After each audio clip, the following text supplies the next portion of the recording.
Boa noite a todos. Com o objetivo de apresentar o trabalho final da linguagem de programação Calango, passaremos a explanar sobre o nosso código Cálculo do Desvio Padrão da Média, no qual empregamos recursos de linguagem e estudo que foram ministrados até o presente momento.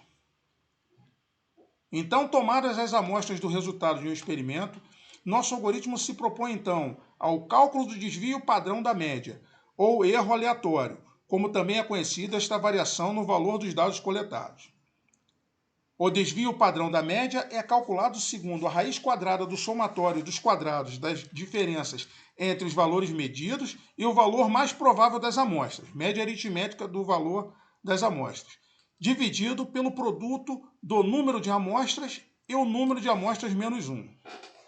Esse é um parâmetro de grande importância ao realizarmos a coleta de elementos num determinado espaço amostral, visto que o erro aleatório será aplicado na fase de tratamento de dados, para que possamos, através da sua adição ao erro instrumental, que é intrínseco à ferramenta de medida em uso, obter o erro experimental absoluto. Determinado o erro experimental absoluto, soma-se a ele o valor da amostra mais provável e obtemos desta forma um resultado experimental, valor que melhor exprime a real grandeza em estudo, sem, contudo, ter a pretensão de expressar o valor exato da mesma, uma vez que isto é cientificamente utópico.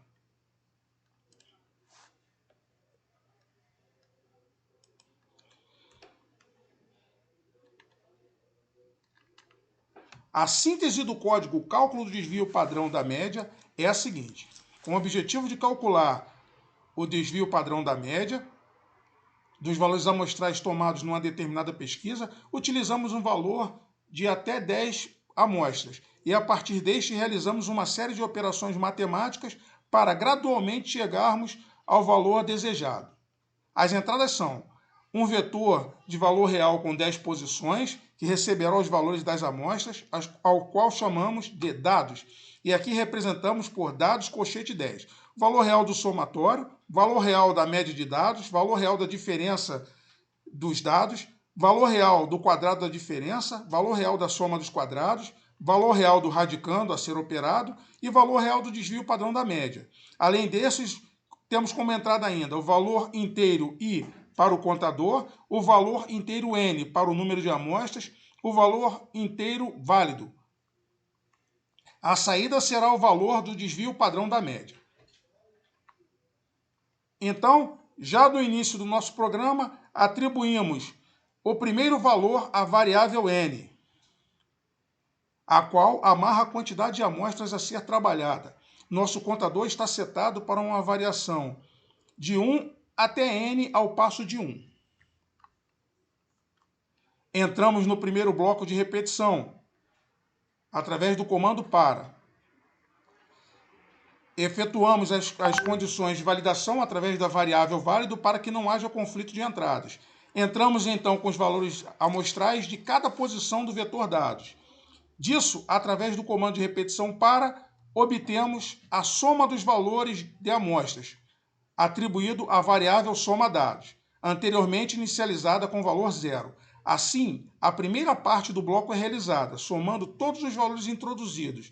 Na sequência, utilizamos o valor da soma obtido e já calculamos a média entre as amostras, dividindo a soma dados pelo número N de amostras. Assim, fechamos o primeiro bloco de repetição, abrimos então mais um bloco, no qual vamos obter os valores de diferença entre o valor de amostra e o valor de média das amostras, ou o valor mais provável. Operamos ainda o valor desta diferença elevado ao quadrado e o valor das somas desses quadrados.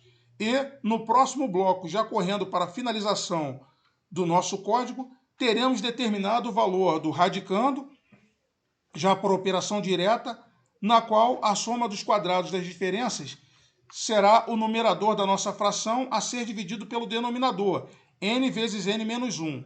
Na sequência, operaremos a raiz quadrada dos valores obtidos até aqui e finalizamos nosso código com a obtenção do valor do desvio padrão da média, ou erro aleatório. Vejamos o funcionamento do nosso código ao explorarmos um espaço amostral de 4 resultados, sendo 5.5, 1.0, 2.5 e 1.0, todos valores reais.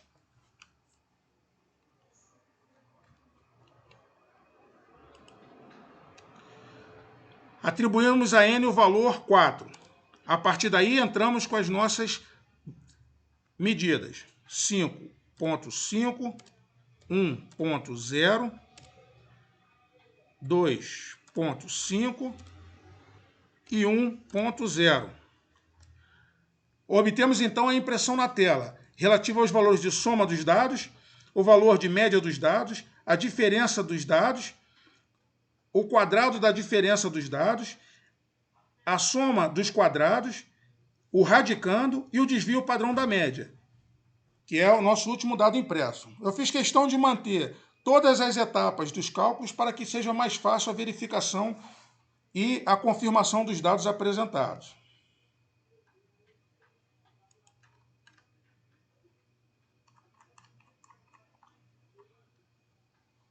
Como foi verificado, nossa demonstração abordou uma quantidade considerável de recursos, tal como tipos diversos de variáveis e atribuição de seus valores, operações com variáveis, estruturas de repetição, funções embutidas do calango e vetores, dentre outros. A quantidade de meios empregados nas amostras nos mostra claramente o potencial da programação para a solução de problemas cotidianos. O trabalho levado a cabo nos deu ainda a oportunidade de selecionar um problema da vida real e, a partir dele, estabelecer uma metodologia de solução, através do algoritmo que deu origem ao código-resposta à demanda apresentada. A título de limitação, nós temos a quantidade de posições a serem utilizadas no nosso vetor. Uma limitação essa que pode tranquilamente ser corrigida pelo próprio usuário, bastando simplesmente que ele recorra ao código e faça a setagem da quantidade de posições do vetor de acordo com a sua necessidade. Muito obrigado pela atenção de todos e tenham uma boa noite.